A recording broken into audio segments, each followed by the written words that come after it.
सहेली।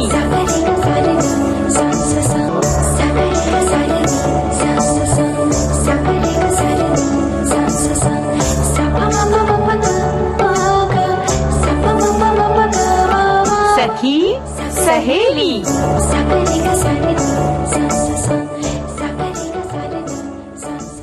सभी सखियों, सहेलियों और सखाओं को रेडियो सखी ममता सिंह का नमस्कार। आरती, आपको भी हमारा नमस्कार। ममता जी, आपको और सभी सखियों को, सखाओं को आरती श्रीवास्तव का नमस्कार। आरती, कभी कभी जीवन में ऐसी स्थिति आती है जब हम उदास हो जाते हैं, कभी ऐसा मौका आता है जब हम बेहद खुश हो जाते हैं, लेकिन जब निराशा में डूबे बैठे रहते हैं तो हमें हमारे जहन में कुछ ऐसी बातें आती हैं जिससे हमें हौसला मिलता है। ऐसा लगता है कि काम बहुत जल्दी से पूरा हो जाएगा और निराशा खत्म हो जाती है।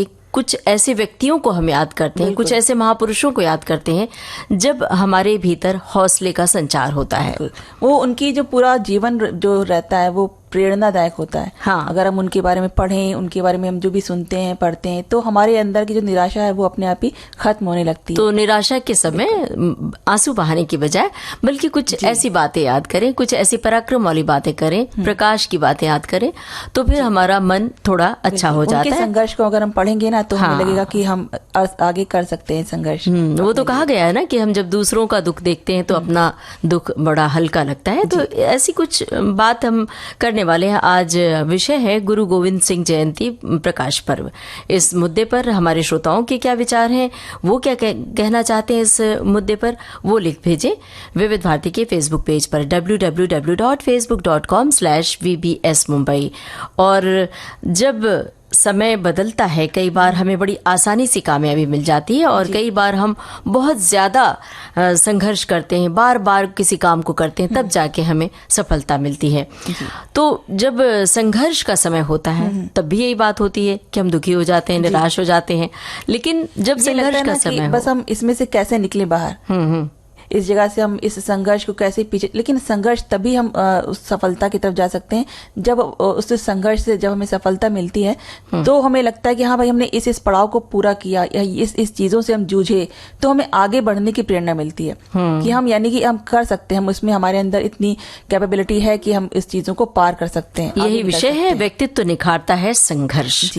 क्योंकि जब हम जितना, वो कहा जाता है ना कि सोने को जितना तपाएंगे उतना ही निखरेगा। तो आपका अपना काम, जितना ही अपने काम को आप तपाएंगे, जितनी तपस्या करेंगे, जितनी मेहनत करेंगे, आपका व्यक्तित्व उतना ही उजला होगा। बिल्कुल। और ये था एक मुद्दा, इस पर श्रोताओं के विचार हम आमंत्रित कर रहे हैं। और सखी विशेष के अंतर्गत हम कोनेरू हम्पी के बारे में बात करेंगे। खेल की दुनिया बहुत विराट है, तो आप अपने अनुभव साझा कीजिए। मतलब श्रोताओं से हम कह रहे हैं कि आप अपने अनुभव साझा कीजिए कि बचपन में आप कौन से खेल खेला करते थे, आपको कौन सा खेल पसंद है। हाँ, और खेल में हार जीत वाली बात भी बताइए कि मन में ऐसा लगता था कि हम जीत जाए, हमारी टीम जीत जाए।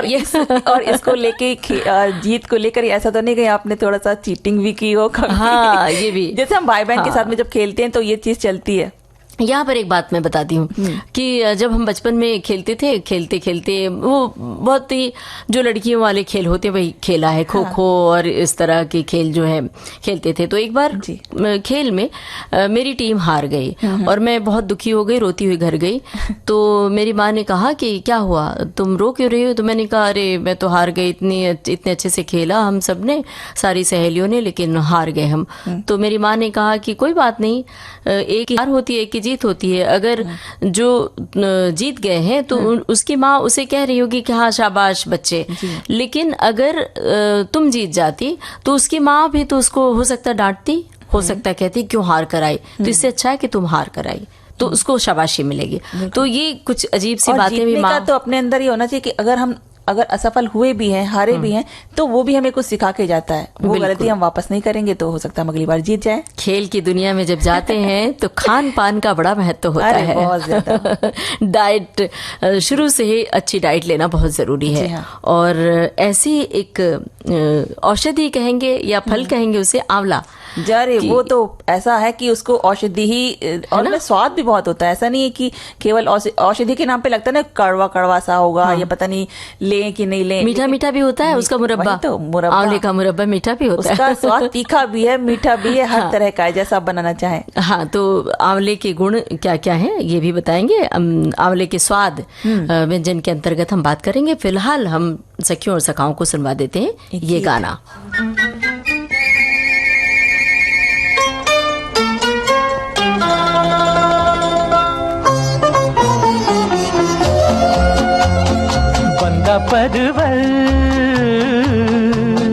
बंदा परवर थाम लो जिगर, बन के प्यार फिर आया हूँ खिदमत में आपकी हुजूर, फिर वही दिल लाया हूँ।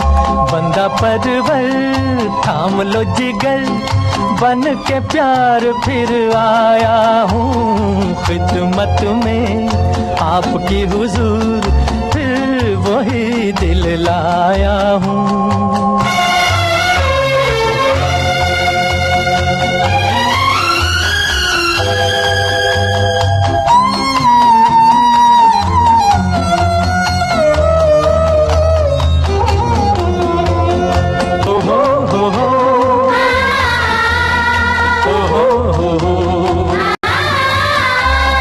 जिसकी तड़प से रुख पे तुम्हारे आया निखार गजब का,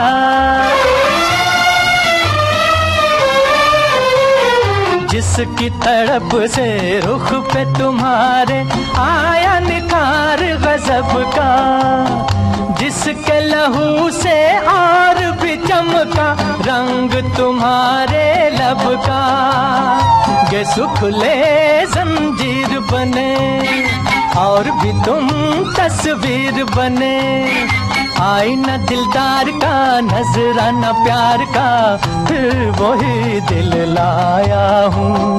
बंदा परवर,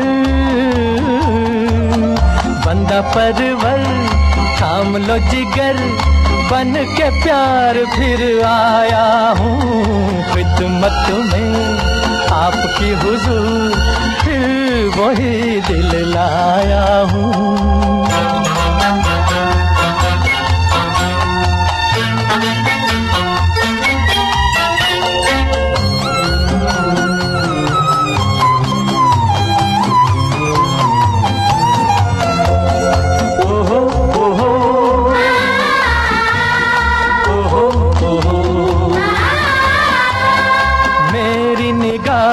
शौक से बचकर यार कहाँ जाओगे,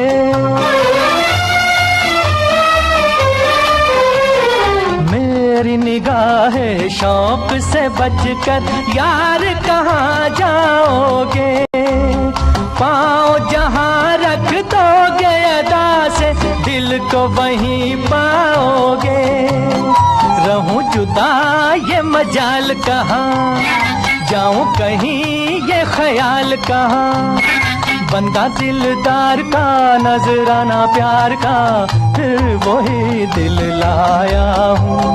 बंदा परवर,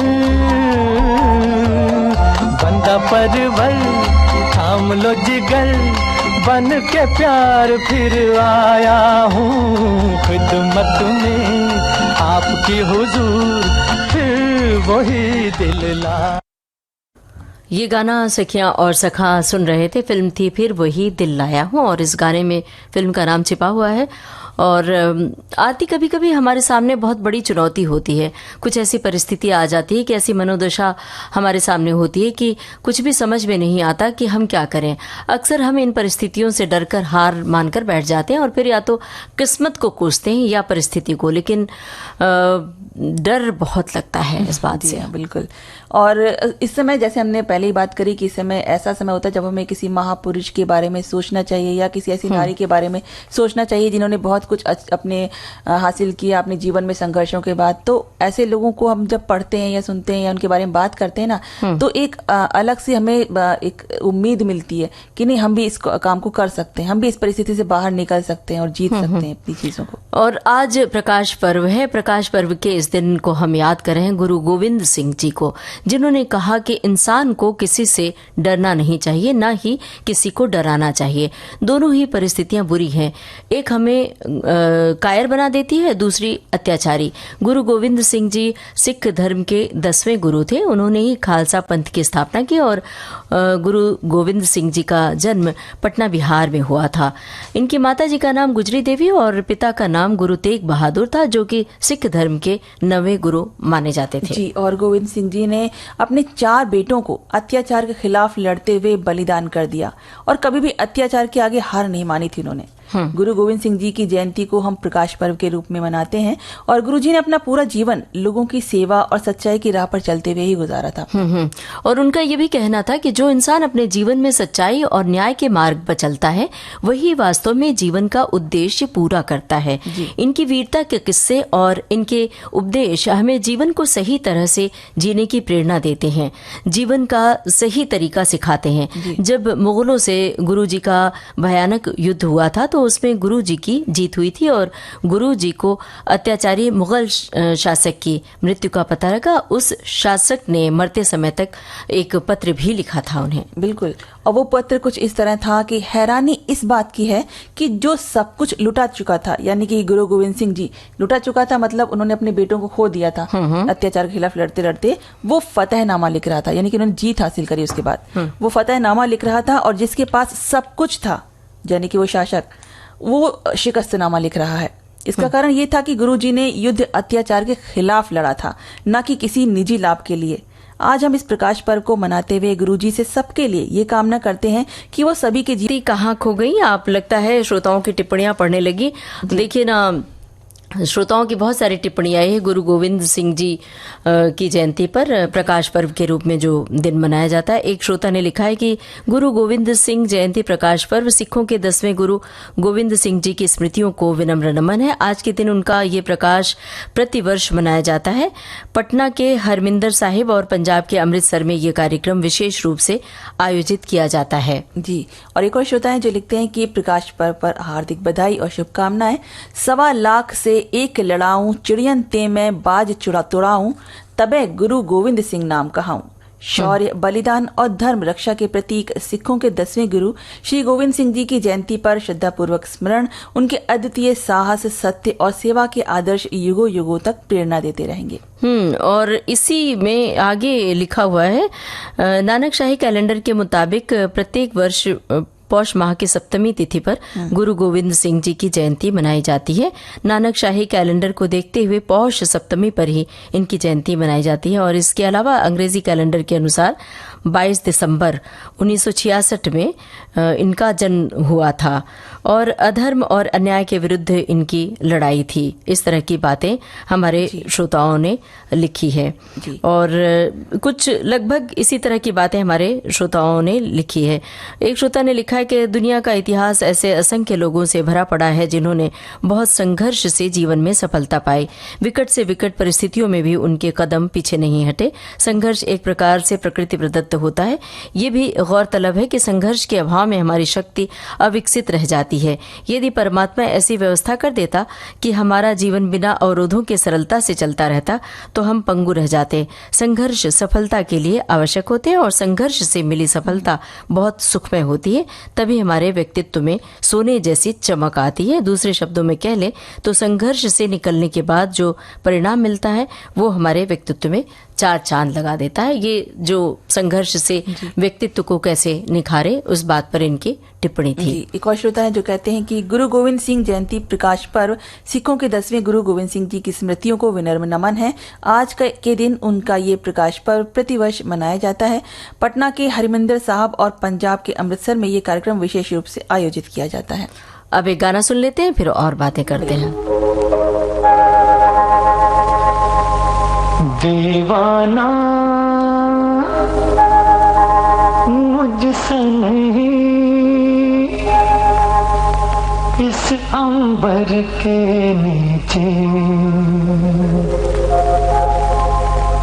दीवाना मुझसे नहीं इस अंबर के नीचे, आगे है कातिल मेरा और मैं पीछे पीछे, दीवाना मुझसा नहीं इस अंबर के नीचे, आगे है कातिल मेरा और मैं पीछे पीछे।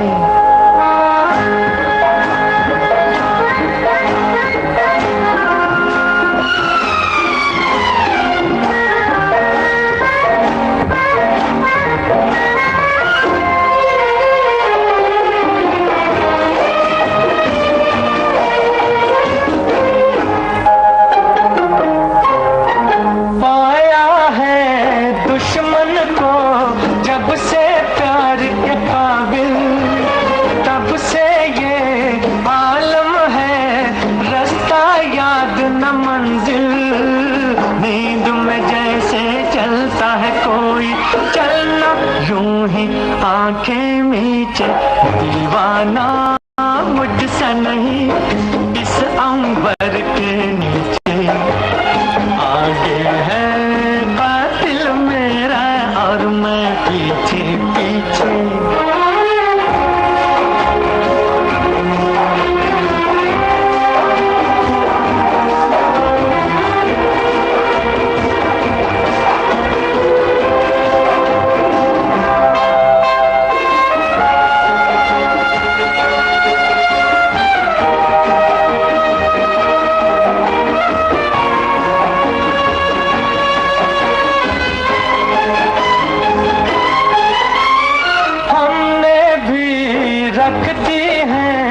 कल पे कल की बातें,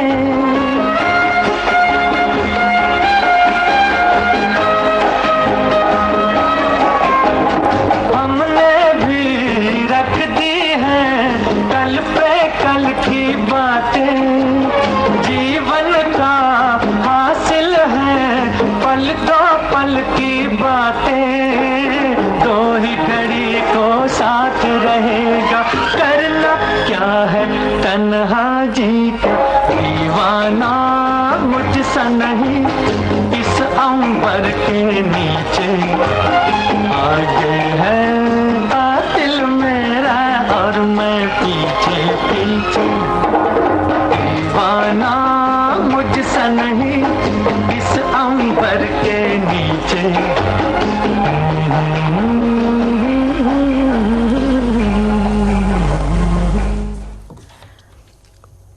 आरती क्या सोच रही हैं?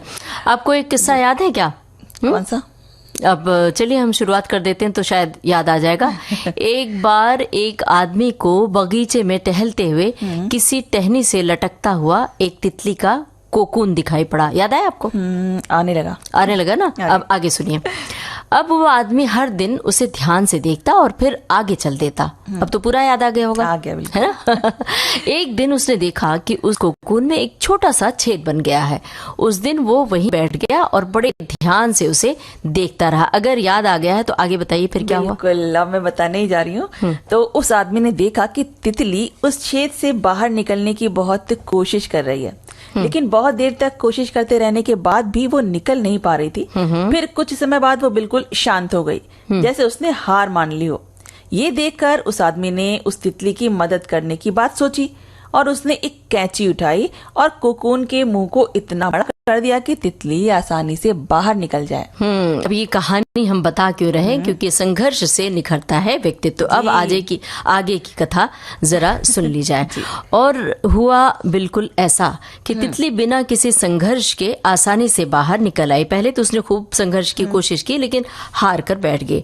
पर उसका शरीर थोड़ा सा सूज गया था, पंख उसके सूखे हुए थे और उड़ना तो दूर की बात, वो पंखों को फड़फड़ा भी नहीं पा रही थी। थोड़ी देर में एक चिड़िया ने उस पर झपट्टा मारा और उसे चोंच में दबाकर उड़ गई। दरअसल जब तितली उस कोकून से निकलने की जिद करती है तो उस छेद से निकलने के संघर्ष में उसके पंखों में रक्त का संचार होता है। रक्त का संचार जब होता है तो तितली उड़ने लायक हो जाती है और बड़ी फुर्ती से उड़ती है। कभी तितली को पकड़ने की कोशिश की है? पकड़ में आई थी। पकड़िए। बचपन में बड़ी कोशिश करते थे सब भाई बहन मिलके, तो कहीं एक तितली पकड़ में आती थी। लेकिन बड़े होने के बाद वो कोशिश नाकामयाब हुई। अब तो जो मोबाइल का जमाना है तो कभी तितली एक तो कभी दिखाई नहीं पड़ती, बहुत कम दिखती है। हाँ। जब कभी दिख गई तो हम दौड़ते हैं कि जल्दी से इसकी सेल्फी, फोटो ले लें, उसका फोटो वीडियो ले लें। वीडियो बना ले और फिर उसे उड़ जाती है। जी बिल्कुल कह रही हैं आप। इंसान के जीवन में भी अगर ममता जी देखें तो कठिनाइयों का भी यही महत्व है। हमारे रास्ते में आने वाली जो भी परेशानियां हैं वो हमें शारीरिक रूप से हो या फिर मानसिक रूप से हो, वो हमें मजबूत ही बनाती हैं और जीवन में आने वाले बड़े तूफानों का सामना करने के लायक बना देती हैं। अगर परिस्थितियों से जूझे बिना हमें सब कुछ आसानी से मिल जाए तो हम कभी भी अगर कोई छोटी सी परेशानी भी हमारे सामने आ जाएगी ना, तो हम उससे हार मान के बैठ जाएंगे कि वो हमें इतनी बड़ी लगेगी कि अरे हमने तो कभी कुछ ऐसा सामना ही नहीं किया, अब हम क्या करें। बिल्कुल। तो ऐसी चुनौतियां और संघर्ष हमारे व्यक्तित्व को निखार देते हैं और हम बुरी से बुरी परिस्थिति को भी अपने पक्ष में करके अपने अनुकूल बनाने के लायक बन जाते हैं। बिल्कुल सही। बिना संघर्ष के जब कोई चीज मिल जाती है, उपलब्धि भी मिल जाती है, तो उसका मोल नहीं पता होता है। जब बहुत कहते हैं कि चप्पलें घिस कर जब आप कोई कामयाबी पाते हैं, सफलता पाते हैं, तो वो आपके लिए बड़ा अनमोल होता है। ये एक उदाहरण यहाँ पर मुझे लग रहा है कि जैसे छोटे बच्चे जो आज जो नई पीढ़ी है, इस पीढ़ी को बहुत कुछ बहुत आसानी से मिल जाता है, चाहे वो पढ़ाई हो, चाहे खेल खिलौने हो। वो एक लैपटॉप पर, गूगल पर उन्हें सब सारी जानकारियां हासिल हो जाती हैं। लेकिन इस पीढ़ी से पहले जो बचपन था, हमारा और आपका बचपन था, तो उसमें पढ़ाई के लिए संघर्ष बहुत करना पड़ता था। अगर कोई मान लीजिए गणित का कोई समीकरण, कोई सवाल नहीं आ रहा है, तो उसे घंटों हम जूझते थे, कैसे करें, फिर किसी से पूछते थे, उसे भी अगर नहीं आ रहा तो फिर टीचर तक जाते थे। फिर तो इस चक्कर में 2 दिन का इंतजार होता था, तो हमारे जहन में चलता रहता था कि हमें ये सवाल नहीं आया। अंदर ही अंदर हम उसको हल करने की कोशिश करते थे और कई बार उस सवाल का हल मिल भी जाता था। लेकिन अभी जो पीढ़ी है, उन्हें एक क्लिक पर सब कुछ मिल जाता है। नहीं आया तो अच्छा, आधा किया है, देख लेते हैं आगे का क्या होगा, चलो सॉल्व कर लेंगे, फिर हम इसको तैयार कर लेंगे। तो ये जो कुछ चीजें बड़ी अच्छी हैं, लेकिन तकनीक की दृष्टि से कुछ चीजें बहुत अच्छी हैं, लेकिन कुछ बुराइयां भी हैं, खामियां भी हैं। तो वो बच्चे उसके आदी होते जा रहे हैं, गुलाम होते जा रहे हैं, तो उनके संघर्ष करने की आदत खत्म हो रही है। तो जीवन में संघर्ष करने की अगर आदत बनी रहेगी तो आप हमेशा उपलब्धियों के लिए लालायित रहेंगे। बिल्कुल। और कठिन समय हो या संघर्ष का समय हो, वो क्या करता है ना, वो हमें लीक से हटकर सोचने और समस्याओं से निपटने के लिए नए नए तरीके आजमाने की हिम्मत भी देता है और हमारी सोच को रचनात्मक बनाता है। संघर्ष का समय हमें साहसी, आत्मविश्वासी, विवेकी बनाता है और जब हम परिस्थितियों से संघर्ष कर रहे होते हैं तो वो समय होता है जब हमारे अंदर समस्याओं को हल करने का गुण विकसित होता है और परिस्थितियों से जूझने की कला हमें बुरे समय से बाहर निकालने में मदद करती है। बिल्कुल सही कह रही हैं आप। जब हम संघर्ष करके आगे बढ़ते हैं तो वो अनुभव हमें दूसरों के प्रति संवेदनशील भी बनाता है। कहना गलत नहीं होगा कि संघर्ष हमें मानवीयता भी सिखाता है और हम सब एक बेहतर इंसान भी बनते हैं। और गाना सुनते हैं अब ये।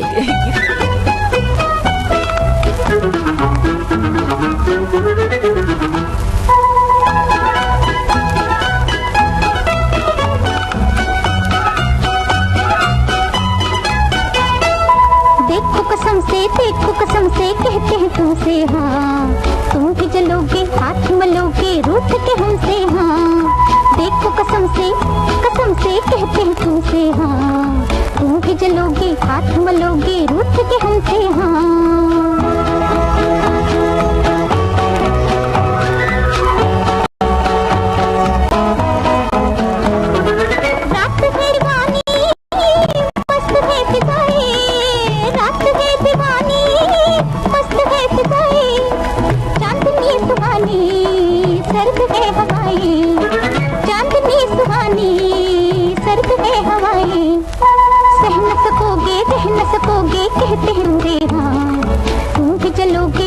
मलोगे रूठ के हमसे हाँ, हाँ देखो कसम से कहते हैं तुमसे हाँ, तुम भी चलोगे हाथ मलोगे रूठ के हमसे हाँ।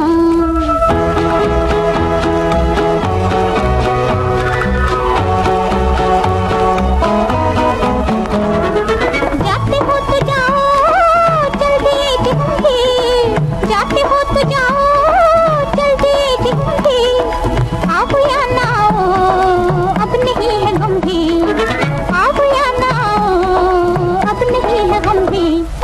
हम भी अकेले तुम भी अकेले कहते हैं तुमसे हाँ, तुम भी चलोगे हाथ मलोगे रूठ के हमसे हाँ, हाँ देखो कसम से कहते हैं तुमसे हाँ, तुम भी जलोगे, हाथ मलोगे, रूठ के हमसे हाँ।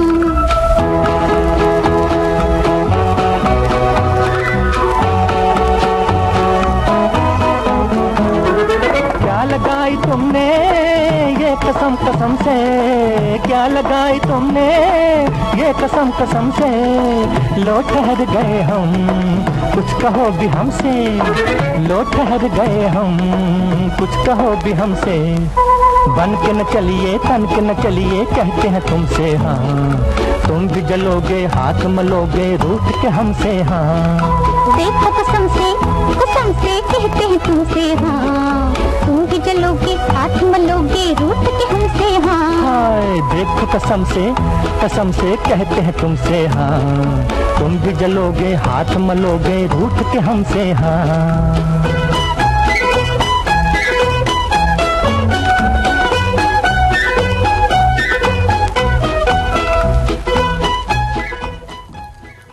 तुमसा नहीं देखा फिल्म का गाना था, मोहम्मद रफ़ी की और साथ में आशा भोसले की आवाज़ थी। अब हम बातें कर रहे हैं संघर्ष के। संघर्ष से निखरता है हमारा व्यक्तित्व। हमारे श्रोता भी इन बातों से सहमत है। एक श्रोता ने लिखा भी है कि मुसीबतों से निखरती शख्सियत इस बात में तो दम है, जिंदगी में जितना भी संघर्ष कर लो पर वो तो कम है। पहाड़ों से टूटा हुआ पत्थर भी अपनी कहानी बताता है, जो हजारों ठोकरें खाता देवता बनकर पूजा जाता है। जिसने ज्यादा कष्ट उठाए इस क्षण भंगुर जीवन में, उसने उतना ही गौरव पाया है इस जग में उपवन में। प्रकृति हमको शिक्षा देती है सदा धैर्य से जीवन जीने की, निज कर्तव्य को करने की, सुख दुख मधुसम पीने की। कभी नहीं हम डरते संघर्षों को जीवन में जब पाते हैं, संघर्ष तो हमारे जीवन में नित्य नए उपहार दे जाते हैं। ये इन्होंने कविता की शैली में ये बात लिखी है जी। और एक और है श्रोता जो लिखते हैं कि दुनिया का इतिहास ऐसे असंख्य लोगों से भरा पड़ा है जिन्होंने बहुत संघर्ष से जीवन में सफलता पाई। विकट से विकट परिस्थितियों में भी उनके कदम पीछे नहीं हटे। संघर्ष एक प्रकार से प्रकृति प्रदत्त होता है। ये भी गौरतलब है कि संघर्ष के अभाव में हमारी शक्ति एक प्रकार से प्रकृति प्रदत्त होता है। ये भी गौरतलब है कि संघर्ष के अभाव में हमारी शक्ति अविकसित रह जाती है। यदि परमात्मा ऐसी व्यवस्था कर देता कि हमारा जीवन बिना अवरोधों के सरलता से चलता रहता तो हम पंगु बनकर रह जाते। संघर्ष सफलता के लिए आवश्यक होते हैं और संघर्ष से मिली सफलता बहुत सुखमय होती है। तभी हमारे व्यक्तित्व में सोने जैसी चमक आती है। दूसरे शब्दों में कह लें तो संघर्ष से निकलने के बाद जो परिणाम मिलता है वो हमारे व्यक्तित्व में 4 चांद लगा देता है। क्या बात है। एक श्रोता की टिप्पणी है, पढ़कर सुनाती हूँ। लिखा है कि ये बड़ी सही बात है कि आप दोनों ने किसी की बातें करके हम सबको सांत्वना दी है। परसों हमारी सहेली का ऑपरेशन हुआ। वैसे तो वो बहुत ही बहादुर है, पर थोड़ी सी नर्वस हो रही थी। आज जब हम उससे मिले बहुत हंसाया, वो भी विविध भारती की कई बातें बताकर और कुछ गीतों की लाइनें बताकर मस्त कुछ गुरु की बातें बताई, तो अब वो एकदम मस्त है। हमने साथ में पालक, गाजर, टमाटर, लौकी का मस्त सा सूप पिया। क्या बात है भाई, हमारी ओर से शुभकामनाएं, जल्द स्वस्थ हो जाएं। और अगर सखी सहेली की बात से उन्हें प्रेरणा मिलती है और उनका स्वास्थ्य अच्छा होता है तो हमें ये जानकर खुशी मिल रही है और चुनौती हमारे लिए और ज्यादा बढ़ गई है। बिल्कुल। और एक और श्रोता है जो लिखते हैं कि संघर्ष हमारी छिपी क्षमताओं को जगाने का जरिया है। जब तक जीवन में संघर्ष नहीं होता है हम अपने आप को दुर्बल मानते रहते हैं। जब कोई समस्या सामने आती है तब हम उससे संघर्ष करते हैं और हमें स्वयं की वास्तविक क्षमताओं का ज्ञान होता है। ये तो बिल्कुल सही कहा इन्होंने, क्योंकि हमें भी नहीं पता होता कि हमारे अंदर कितनी हिम्मत है। जब वो परिस्थिति सामने आती ना बुरी से बुरी, जब हम उससे जूझते हैं तब हमें एहसास होता है कि नहीं हम कर सकते इस चीज। ये इंसान की सहज प्रक्रिया है कि इंसान जब बड़ी मुसीबत देखता है तो लगता है कि ना बाबा हमसे तो ये काम, कोई बड़ा काम आता तब भी हम यही सोचते हैं नहीं ये तो नहीं हो सकता। लेकिन जब कूद जाते हैं उस काम में तो पूरा भी हो जाता है। एक श्रोता ने लिखा है कि सफलता केवल तकनीक कौशल के बारे में नहीं है, ये आपको खुद को प्रस्तुत करने और दूसरों के साथ जुड़ने के तरीके के बारे में है। यहीं पर व्यक्तिगत विकास अपरिहार्य हो जाता है। अपने व्यक्तित्व के आवश्यक पहलुओं को निखारकर अपने करियर की संभावनाओं को काफी हद तक बढ़ाकर एक स्थायी छाप छोड़ सकते हैं। यहाँ पर एक बात कहना बहुत जरूरी है कि ये जो संघर्ष की बात है, अचानक से किसी को संघर्ष करने के लिए कह दिया जाए तो वो कोई ऐसे ट्रॉफी नहीं है कि वो ले लेगा और कर डालेगा। ये आदत शुरू से बचपन से डाली जाती है, तो हम बड़ों की जिम्मेदारी होती है कि बच्चों में ये संघर्ष की आदत डाली जाए। ये नहीं कि मतलब हर चीज हम उनको आसानी से दे देंगे, चीजों को उनको सहूलियतें प्रदान कर देंगे ना, तो फिर वो चीजों को समझेंगे कि वो तो हमारे पास सब कुछ हमें आसानी से मिल जाएगा, हमने बोला और हमारे पास आ गया। इसकी अहमियत बताना बहुत जरूरी है कि दुनिया में जीवन में किस तरह की मुश्किलें आती हैं। जैसे बहुत सारे घरों में माता पिता बहुत समृद्ध हैं, उनका परिवार बहुत समृद्ध है आर्थिक रूप से, स्कूल जाने वाले बच्चों को अपनी कार में मतलब एयर कंडीशन में बिठा के ले जाना फिर ले आना, ये सब होता, बड़े होने तक यही आदत पड़ी रहती है। तो जब कभी वो बाहर की दुनिया गर्मी की दोपहरिया में पैदल चलते हैं या साइकिल रिक्शे पे बैठते हैं या ऑटो रिक्शा में बैठते हैं या लोकल ट्रेन या बस की यात्रा करते हैं, तो उनके लिए ये बहुत भारी लगता है, उनकी तबीयत खराब हो जाती है। तो इसलिए आप कितने भी समृद्ध हों, जब छोटे बच्चों को सड़क पर चलने की, धूप में, आंधी तूफान में चलने की आदत डालना चाहिए कि जरा सी बात में उन्हें तकलीफ ना होने पाए, वरना एक बार जो आदत पड़ जाती है तो फिर वो छूटती नहीं, और इम्यून सिस्टम भी बहुत कमजोर हो जाता है सबसे। फिर वो चीजें है ना वो आगे तक चलती हैं, वो बड़े होने के बाद भी उनके साथ में वैसे ही रहता है कि वो कोई भी निर्णय नहीं ले पाएंगे या कुछ इस तरह की चीजें उनके साथ में रहती हैं, कभी भी वो उस परिस्थितियों के साथ में चल नहीं पाते उस चीज को लेकर। और अब क्या करना है, गाना सुनवाएं? सुन लेते हैं।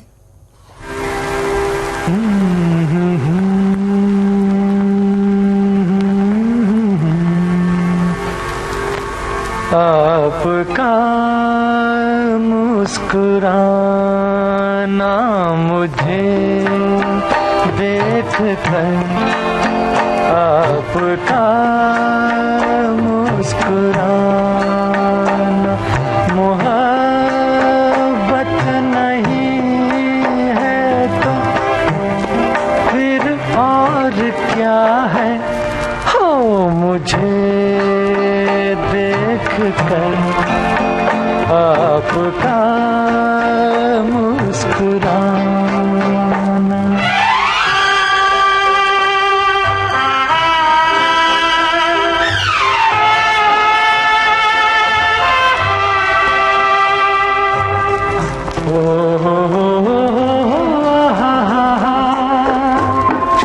मुझे तुम बेगाना कह लो या के दीवाना,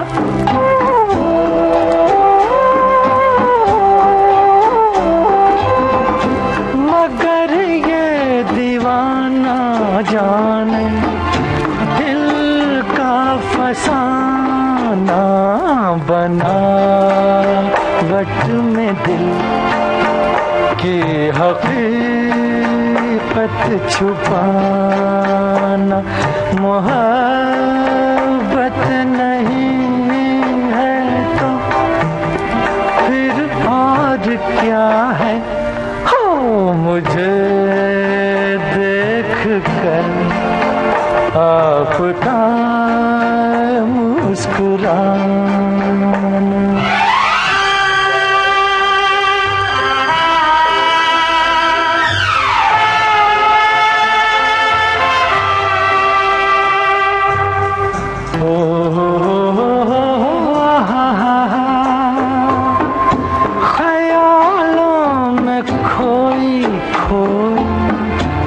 रहती हो ऐसे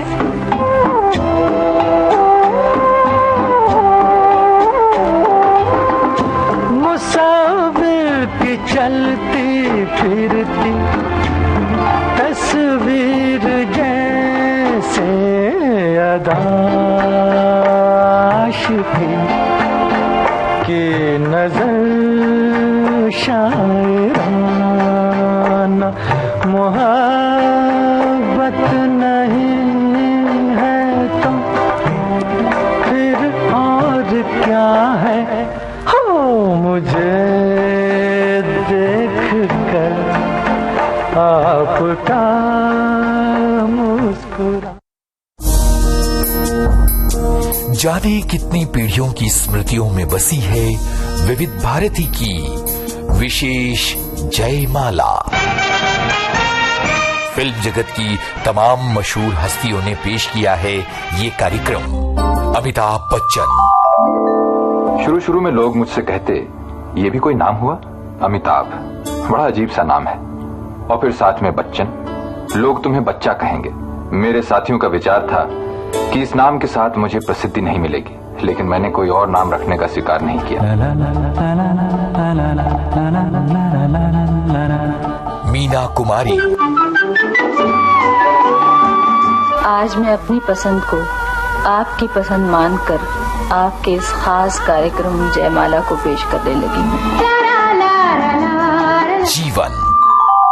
फौजी भाइयों, कश्मीर जन्नत नजीर। कश्मीर का जिक्र आते ही ख्याल आया कि मैं अपने देश के इसी खूबसूरत इलाके में पैदा हुआ था।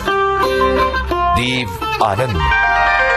फौजी भाइयों, अपने 30 बरस की फौजी जिंदगी में मैंने कितनी फिल्मों में काम किया मुझे कुछ याद नहीं, इसलिए कि काम में इतना मशगूल रहता हूँ कि पिछला सारा टटोल का खोज निकालने में वक्त जाता है और काम रुक जाता है। आगे की रफ्तार तेज है और रुक कर पीछे मुड़कर गुजरे हुए माइलस्टोन्स को क्यों गिना जाए।